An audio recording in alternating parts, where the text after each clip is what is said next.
आइए जानते हैं आज की कुछ अंतर्राष्ट्रीय खबरों को। पहले एक नजर आज की हेडलाइंस पर। महिला की मौत के मामले में महाराष्ट्र के वन मंत्री संजय राठौड़ ने दिया इस्तीफा। गुलाम नबी आजाद ने की मोदी की तारीफ, कहा पीएम बनने के बावजूद नहीं भूले अपनी जड़ें। पीएम मोदी की तस्वीर ई गीता और 19 उपग्रह सफल लॉन्चिंग कर इसरो ने ऐसे किया 2021 का आगाज।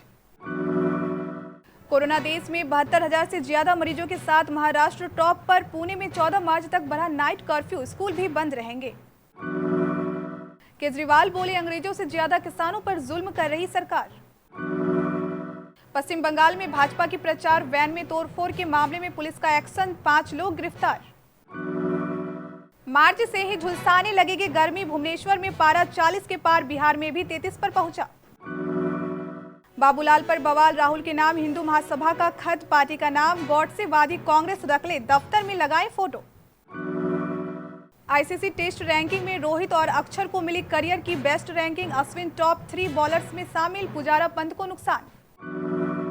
महाराष्ट्र के वन मंत्री संजय राठौड़ ने रविवार को इस्तीफा दे दिया है। संजय राठौड़ का कहना है कि उन्होंने एक महिला की मौत पर गंदी राजनीति के बाद राज्य मंत्रिमंडल से इस्तीफा दे दिया है। उन्होंने कहा कि मैंने अपना त्यागपत्र सीएम उद्धव ठाकरे को दिया है। जिस तरह से विपक्ष चेतावनी दे रहा है कि वे विधानसभा सत्र को नहीं चलने देंगे, मैंने इससे खुद को दूर कर लिया है।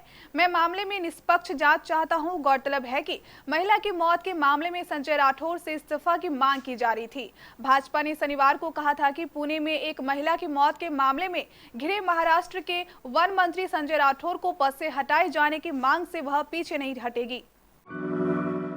कांग्रेस पार्टी से नाराज बताए जा रहे ग्रुप 23 के नेताओं में शामिल और हाल ही में राज्यसभा से रिटायर हुए गुलाम नबी आजाद ने पीएम नरेंद्र मोदी की तारीफ की है। उन्होंने पीएम मोदी को जमीन से जुड़ा हुआ नेता बताते हुए कहा कि लोगों को उनसे सीखना चाहिए कि कामयाबी की बुलंदियों पर जाकर भी कैसे अपनी जड़ों को याद रखा जाता है। उन्होंने पीएम मोदी के बचपन में चाय बेचने की घटना का जिक्र करते हुए कहा कि उन्होंने अपनी असलियत नहीं छिपाई। गुलाम नबी आजाद ने जम्मू कश्मीर में एक सभा को संबोधित करते हुए कहा, बहुत से लीडरों की बहुत सी बातें अच्छी लगती है। मैं खुद गांव का हूं और बहुत फक्र होता है। हमारे पीएम मोदी भी कहते हैं, गांव से हैं, कहते हैं कि बर्तन मांजता था, चाय बेचता था। निजी तौर पर हम उनके खिलाफ हैं, लेकिन जो अपनी असलियत नहीं छिपाते, यदि आपने अपनी असलियत छिपाई तो आप मशीनरी दुनिया में जी रहे हैं।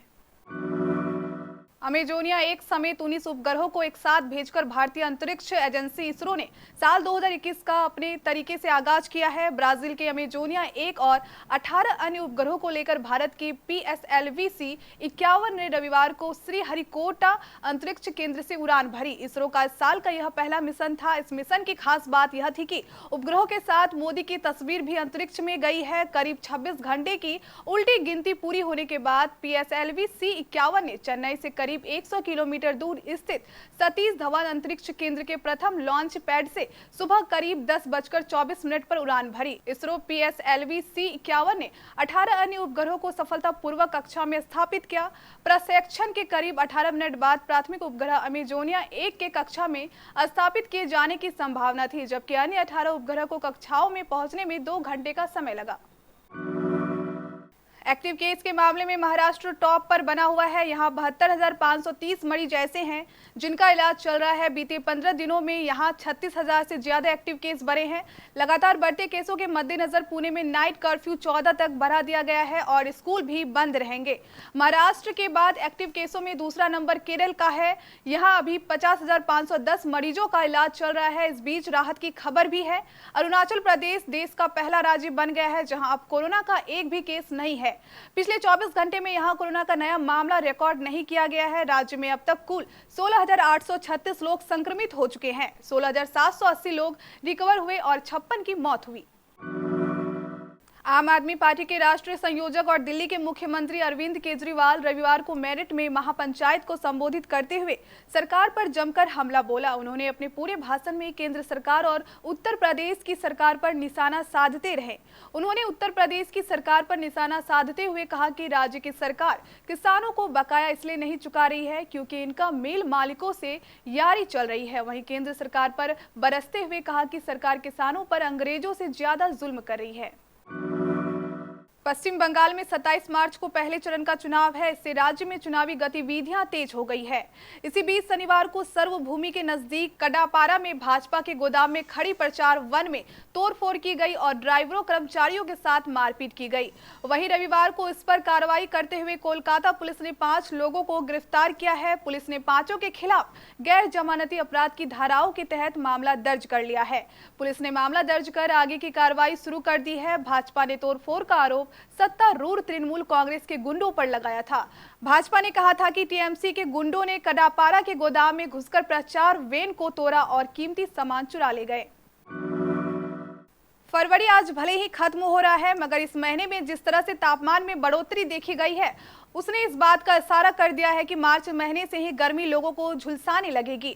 भुवनेश्वर से लेकर बिहार और दिल्ली तक में तापमान में अप्रत्याशित बढ़ोतरी देखने को मिल रही है, जिसकी वजह से गर्मी बढ़ती जा रही है। भुवनेश्वर में लगातार तापमान में रिकॉर्ड वृद्धि दर्ज की जा रही है। शनिवार को लगातार चौथे दिन भुवनेश्वर भारत में सबसे गर्म शहर बना रहा, क्योंकि यहाँ अधिकतम तापमान 40.6 डिग्री सेल्सियस दर्ज किया गया। भुवनेश्वर ने फरवरी महीने में इस तरह से पिछले 5 सालों का रिकॉर्ड तोड़ा है। वहीं बिहार में भी गर्मी ने अभी से ही लोगों को सताना शुरू कर दिया है।